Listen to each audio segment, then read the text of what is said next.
오늘 저는 이스라엘 백성이 믿음을 갖기까지라는 제목으로 말씀을 나누고자 합니다. 우리는 구원의 은혜에 들어가기 위해 가져야 할 것이 있다고 성경은 얘기하고 있습니다. 너희가 그 은혜를 인하여 믿음으로 말미암아 구원을 얻었나니 이것이 너희에게서 난 것이 아니요 하나님의 선물이라. 그래서 우리는 믿음만 지키면 은혜를 받을 수 있다라고 생각하고는 합니다. 그래서 믿음이 우리의 신앙에 매우 중요한 위치를 차지하고 있음을 보게 됩니다. 그것이 잘못된 것은 아닙니다. 그럼 우리는 왜 믿음을 지키지 못하게 될까요? 믿음을 가지기까지의 단계를 성경은 분명하게 설명하고 있음을 보게 됩니다. 이 거룩한 안식일을 통하여 하늘에 더 가까운 우리 모두가 되길 바라는 시간입니다. 1년에 저희는 몇 번의 안식일을 보내죠? 52번의 안식일을 보냅니다. 제가 태어난 날짜부터 몇 번 안식일을 보냈는지 세어봤더니 제가 직접 센 것은 아니고 챗 GPT를 사용해 봤습니다. 2623번이나 안식일을 지킨 것을 보게 됩니다. 제가 더러운 부분이 있다면 2623개로 쪼갠 다음에 그 하나씩만 거룩하게 돼도 제가 지금 거룩해져야 되나요? 네, 거룩해져야죠. 이스라엘 백성들은 광야 생활을 40년 동안 하였습니다. 40년이 넘는 광야 생활을 하는 동안에 그들은 변화되었나요? 변화가 되었나요? 다 같이 한번 읽도록 하겠습니다. 시작. 백성이 모세를 대하여 원망하여 가로되 우리가 무엇을 마실까 하매 출애굽하자마자 이제 물이 떨어지자마자 백성들은 무엇을 해요? 원망을 하기 시작합니다. 그 이후에 40년이라는 시간이 지나고 40년 동안 하나님과 동행하면서 수많은 일들과 경험을 하였지만 그들은 전혀 변하지 않았다고 성경은 얘기하고 있습니다. 한번 읽도록 하겠습니다. 시작.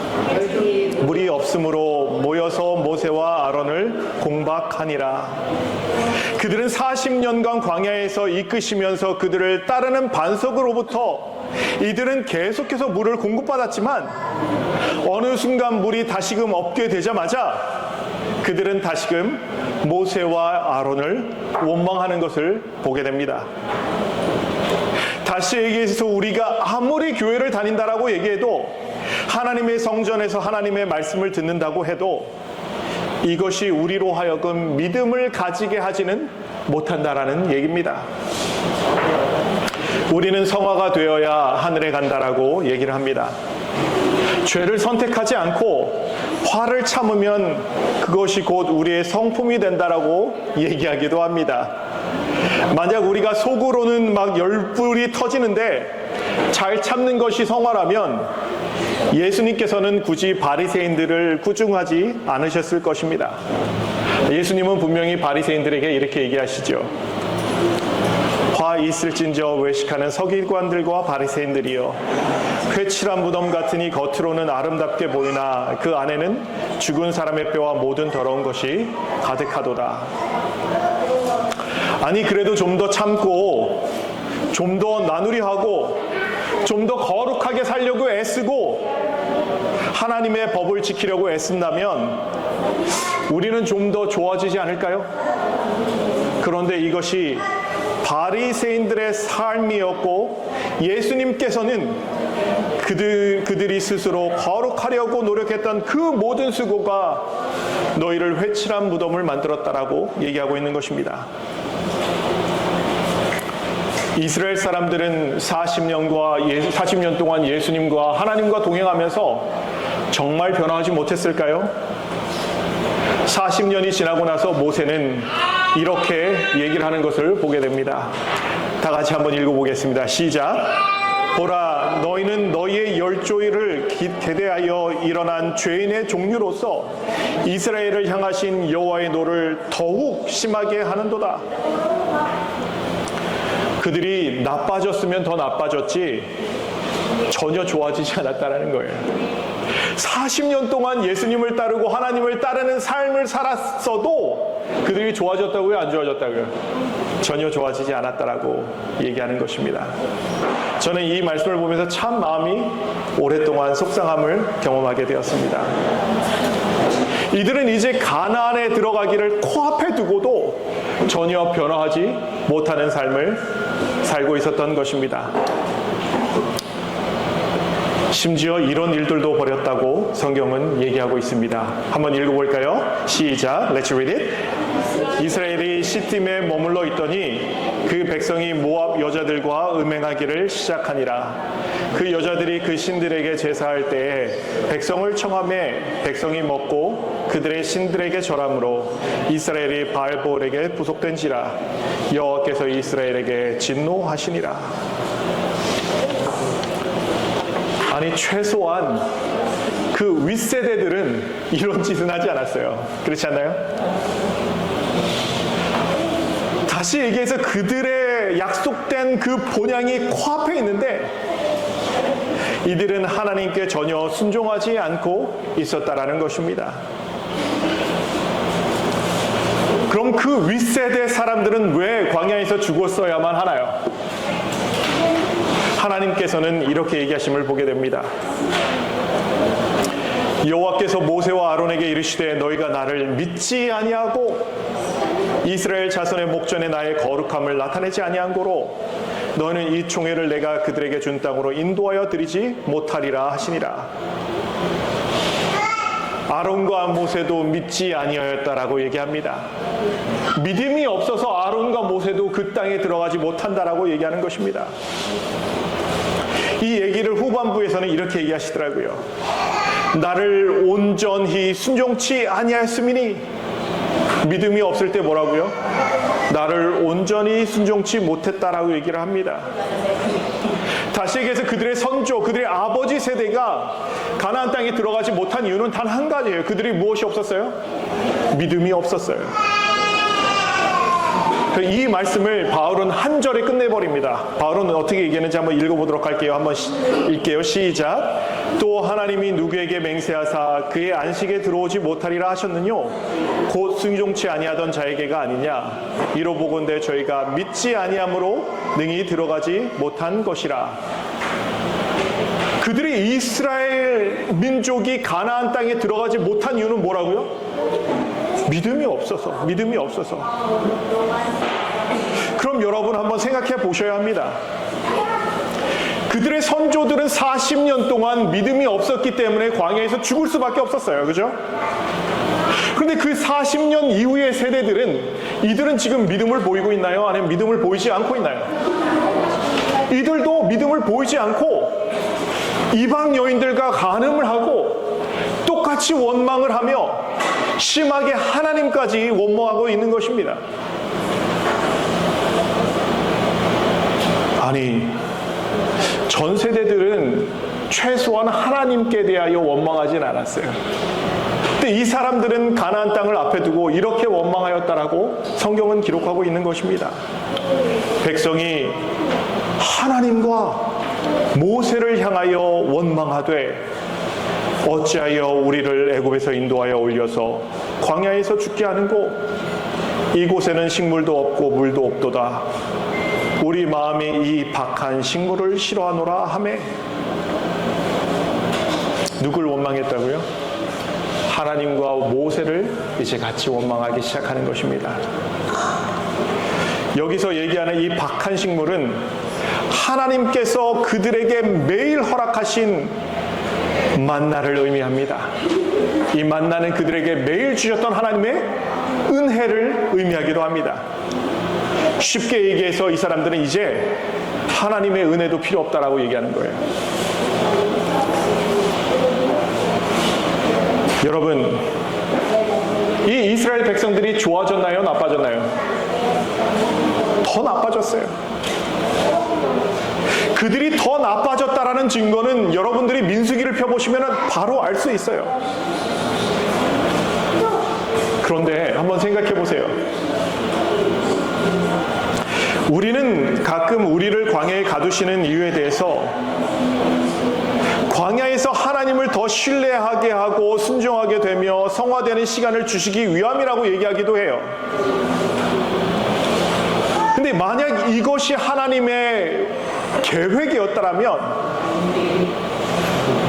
40년 동안 이들을 광야에서 돌리신 그것이 우리를 성화시키기 위한 것이 하나님의 계획이었다면 하나님의 계획은 실패했나요? 아니면 성공했나요? 실패한 거죠. 이것이 하나님의 계획은 아니었다라는 거예요. 그럼 이들은 왜 가나안에 들어갔을까요? 이 사람들 어떻게 가나안에 들어간 걸까요? 성경은 이렇게 얘기합니다. 한번 같이 읽어볼게요. 시작. Let's read it together. 1, 2. 내가 가서 그 땅을 얻음은 너의 의로움을 인하여도 아니며 내 마음이 정직함을 인함도 아니요 이 민족들의 악함을 인하여 내 하나님 여호와께서 그들을 내 앞에서 쫓아내심이라. 여호와께서 이같이 하심은 내 열조와 아브라함과 이삭과 야곱에게 하신 맹세를 이루려 하심이니라. 그러므로 내가 알 것은 내 하나님 여호와께서 내게 이 아름다운 땅을 기업으로 주신 것이 내 의로움을 인함이 아니니라. 너는 목이 곧은 백성이니라. 다시 얘기해 이들이 가나안에 들어갈 수 있었던 것은 하나님의 약속의 기반에 있으며 이들이 성화되어서 들어가지는 않았다는 것입니다. 그러면 우리는 어떻게 하늘에 가는 것인가요? 물론 믿음을 통해 은혜를 받아 우리는 구원을 받게 되지만 성경은 또 이렇게 얘기하지 않나요? 고린도에 있는 하나님의 교회 곧 그리스도 예수 안에서 거룩하여지고 성도라 부르심을 입은 자들과 성도가 누구라고요? 그리스도 안에서 거룩함을 입은 자들이라고. 여러분 한번 옆에 한번 보시겠어요? Let's see your seatmate. Are they holy? Do you think your seatmate is holy? Or not that holy?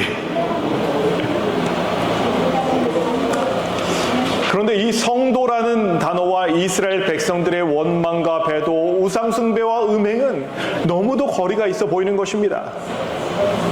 그럼 다시 본론으로 돌아가서 이스라엘 백성들이 가나안에 들어간 것은 그들의 성화가 아니라 하나님의 약속임은 확실합니다.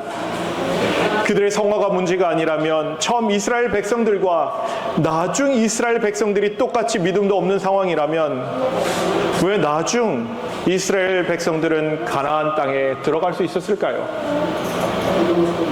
하나님께서는 왜 이들은 광야에서 40년간 방황하게 만드신 것인지 그 목적이 성화가 아니라면 말입니다. 성경은 이렇게도 기록하고 있습니다. 여호와께서 이스라엘에게 진노로 하사 그들로 40년 동안 광야에 유리하게 하심으로 여호와의 목전에 악을 행한 그 세대가 필경은 다 소멸하였느니라. 근데 이게 목적이 되어서는 안 되잖아요. 그렇죠? 하나님이 그들을 다 죽이시려고 광야에서 40년 동안 돌리셨다라고 하면 하나님은 뭐라고 하시죠? 하나님은 사랑이신데 하나님이 이들을 광야에서 죽이기 위해서 40년 동안 광야 생활을 하게 하셨다라면 그거는 목적이 될 수 없지요. 그럼 왜 하나님께서 이들을 40년간 광야 생활을 하게 하신 것일까요? 그 답이 신명기에 나와 있음을 보게 됩니다. 다 같이 한번 읽도록 하겠습니다. 시작. 내 하나님 여호와께서 이 40년 동안에 너로 광야의 길을 걷게 하신 것을 기억하라. 이는 너를 낮추시며 너를 시험하사 내 마음이 어떠한지 그 명령을 지키는지 아니 지키는지 알려 하심이라. 하나님께서 이스라엘 백성으로 하여금 40년간 광야 길을 걷게 하신 것은 이는 너를 낮추시며 라고 말씀하십니다. 사실 하나님께서는 이미 이들이 지킬지 안 지킬지 또한 알고 계셨습니다. 하나님께서 자주 이스라엘 백성에 대해 쓰시는 표현이 있는데 바로 이 표현입니다.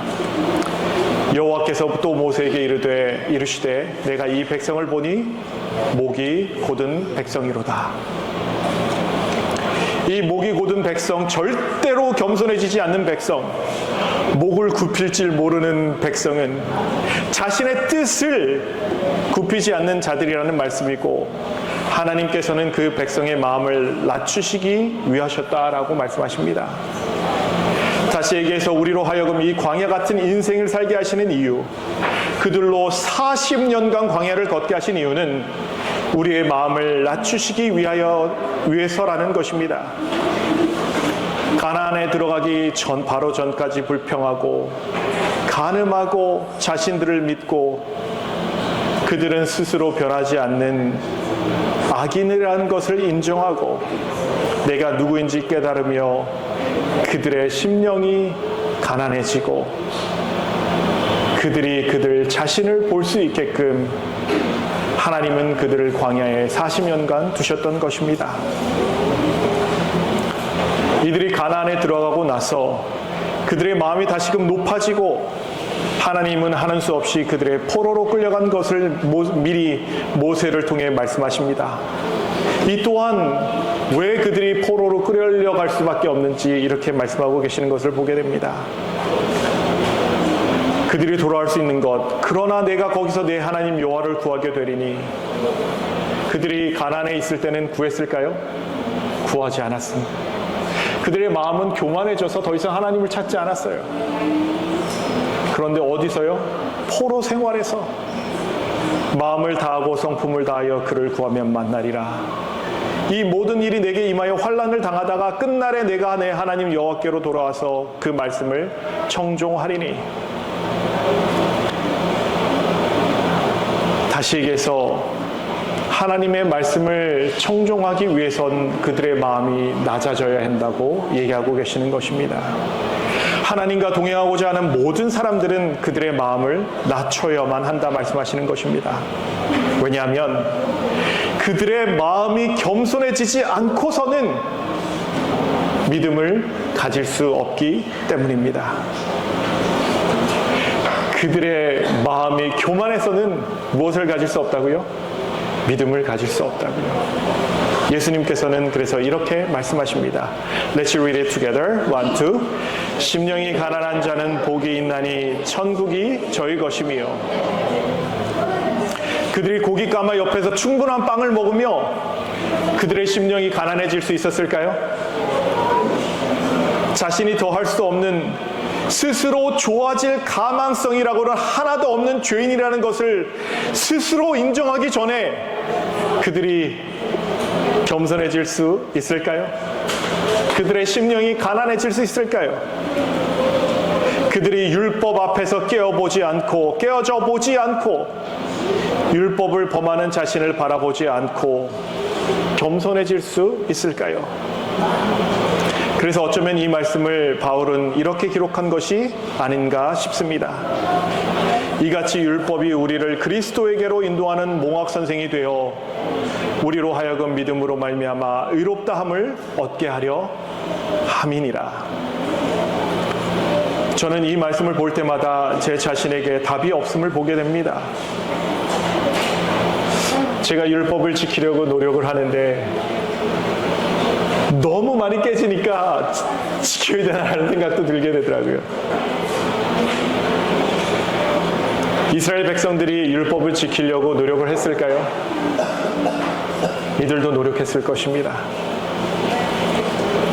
율법을 지키려 애쓰지만 지키지 못한 내가 악을 사랑하는 죄인인 것을 인정하게 될 때 우리는 결국 그리스도에게 나아갈 수밖에 없음을 인정하기 때문입니다. 그래서 율법은 우리를 그리스도에게로 인도하는 몽학선생이 되었다라고 얘기하는 것입니다. 처음 나왔던 이스라엘 사람들은 선민 사상으로 하나님 앞에 굴복하지 않았습니다. 결국 가나안에 들어가는 것에 믿음을 가지지 못하게 됩니다. 다음 세대인 이스라엘 백성들도 율법을 지키려 무척 애썼을 것입니다. 하지만 무리 없는 불편 앞에서 다시금 불평할 수밖에 없는 자신들을 바라볼 수 있었고 이쁜 이방 여자들 앞에서 힘없이 무너지는 자신을 바라보게 되었을 때 이들의 마음은 너무도 가난하게 되었을 것이며 자신들에게는 아무런 답이 없는 사람인 것을 이제서야 그들은 깨닫고 볼 수 있었던 것입니다. 민수기 후반에 집중된 이들의 배역과 넘어짐은 그들로 가난한 심령을 만들기에 충분했을 것 같습니다. 마음이 가난해지지 않고 하나님의 율법을 지키는 것은 참 힘든 일입니다. 하나님 말씀 앞에서 그러나 그래도 이런 상황에는 제 생각에는 이런 말이 나오지 말아야 하는데 여러분은 어떠신가요? 그래서 광야에서 죽은 이들이 가나안에 들어가지 못한 이유를 여호수아는 이렇게 얘기하고 있음을 보게 됩니다. 다 같이 읽도록 하겠습니다. 시작.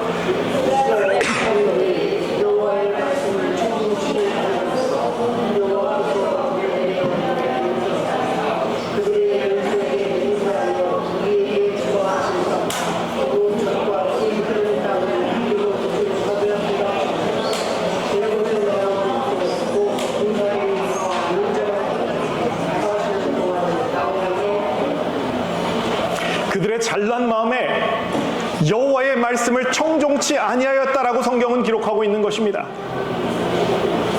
우리가 재림교인이기에 진리를 아니까 안식일을 지키니까 우리는 덜 죄를 짓기에 헌금도 드리니까 이러한 모든 생각들은 어쩌면 우리가 죄인임을 깨닫지 못하게 하는 교만한 생각들이 아닌지 생각해보면 참 좋겠습니다.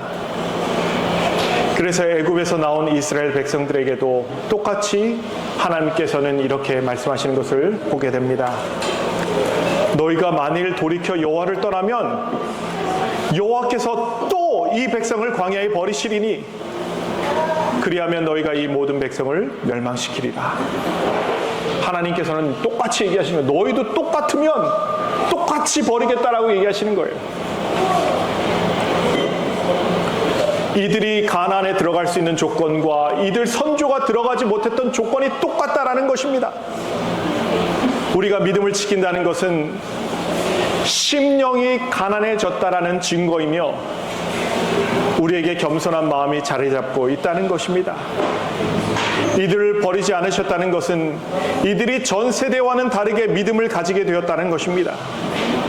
다시에게 가난한 심령을 이들이 먼저 가졌다라는 것입니다. 광야 생활 마지막에 수도 없이 하나님을 원망하고 심지어 이방신을 섬기며 이방 여인들과 음행을 하는 죄를 지었던 이스라엘 백성들은 이제 심령이 가난해져서 묵묵하게 하나님의 말씀을 순종하게 됩니다. 그들의 심령이 충분히 가난하게 된 것을 성경을 증거하고 있는 것입니다. 가나안 땅에 들어가자마자 하나님께서는 이런 말씀을 하십니다.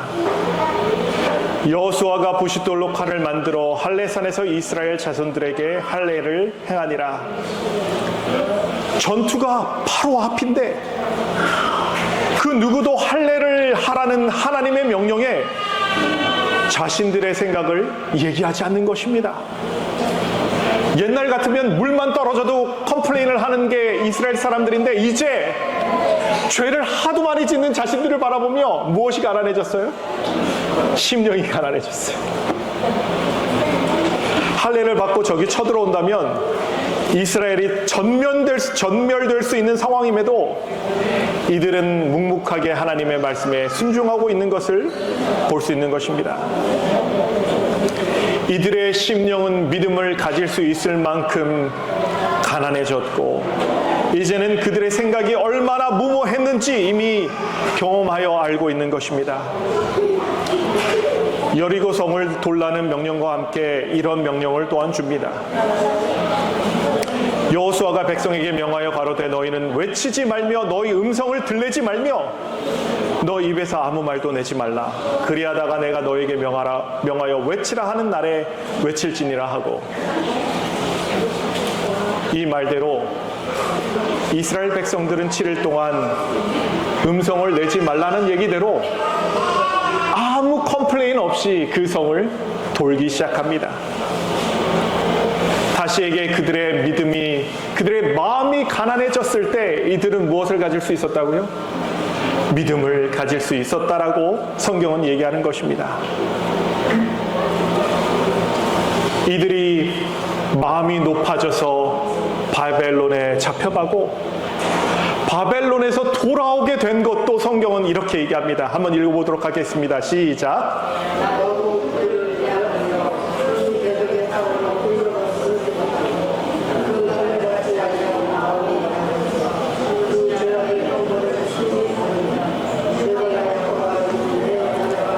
이삭과 맺은 내 언약을 생각하며 아브라함과 맺은 내 언약을 생각하고 그 땅을 권고하리라.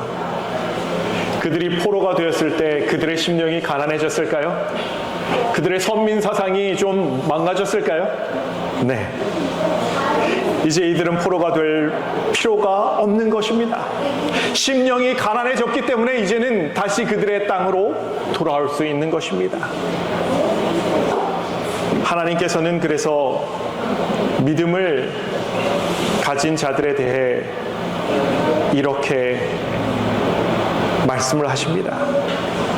이제 돌아오라고 말씀하시는 것입니다.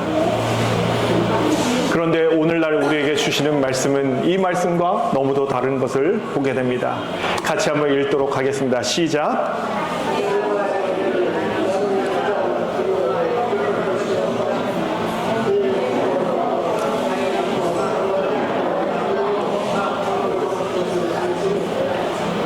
라오디게아 교인들은 마음이 가난하다고요? 부자라고요? 부자라는 거예요. 마음이 부자니 믿음을 갖지 못하는 것입니다. 어쩌면 우리가 죄인임을 아는 것, 그것이 심령이 가난함을 뜻하는 것이라 생각합니다. 예수님은 누구를 부르러 이 땅에 오셨죠? 죄인입니다. 한번 읽도록 하겠습니다. 시작. 내가 의인을 부르러 온 것이 아니요 죄인을 불러 회개시키러 왔노라. 우리가 죄인인 것을 알 때 우리는 예수님께 대답을 할 수 있습니다. 다시 얘기해서 우리가 죄인인 것을 알아야만 믿음을 가질 수 있는 것입니다. 예수님은 이렇게 말씀하셨습니다. 세리들과 창기들이 너희보다 먼저 하나님의 나라에 들어가리라. 세리들과 창기들이 우리보다 먼저, 너희보다 먼저 하나님의 나라에 들어간 이유는 무엇일까요? 그들은 스스로 의롭다 생각했을까요? 아니면 죄인이라고 생각했을까요? 죄인이라고 생각한 것입니다. 그래서 예수님께서 죄인하고 부르니까 먼저 손든 거예요. 그래서 먼저 하늘에 간 거예요. 우리는 이 성경절을 아주 잘 알고 있습니다. 율법이 가입한 것은 범죄를 더하게 하려 함이라. 그러나 죄가 더한 곳에 은혜가 넘쳤나니. 죄를 더 많이 지은 사람은 더 큰 은혜를 받고 이 은혜를 많이 받은 사람은 이 은혜를 나누게 되어 있는 것입니다. 이 은혜를 많이 받고 적게 받거든 이 사람이 얼마나 죄를 지었느냐에 따른 것입니다. 이 말씀을 달란트의 비유로 예수님께서는 이렇게 말씀하셨죠.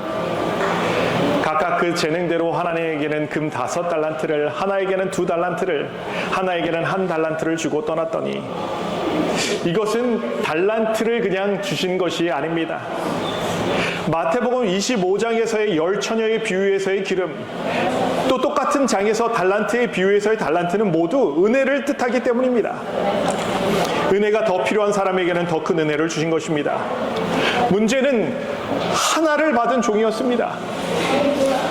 그들은 은혜의 가치를 모르던 사람들이었습니다. 이 달란트 하나 받은 사람들은 어찌 생각해보면 재림교인이 아닌가 싶습니다.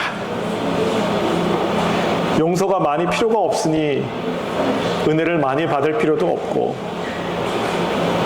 그래서 그 은혜의 가치를 모르니 은혜를 잘 나누지도 않고 그냥 그렇게 살게 되는 것이 아닌가 싶습니다. 왜 그럴까요? 우리의 마음이, 심령이 가난하지 않기 때문입니다. 결국 이들에게는 이러한 선고가 내려집니다. 함께 읽도록 하겠습니다. 시작.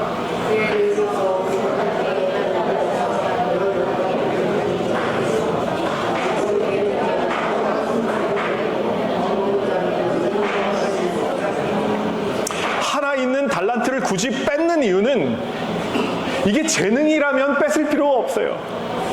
근데 근데 여러분께 단 하나의 은혜라도 남아있으면 우리가 무엇으로 구원을 받죠? 은혜로 구원을 받아요. 그러니까 하나님께서 그 은혜를 거두시는 거예요. 하지만 심령이 가난한 적이 없어 자신이 받은 은혜의 가치를 모르는 사람에게는 예수님께서 그 은혜를 가져다가 그 은혜의 가치를 아는 사람에게 주라 말씀하시는 것입니다.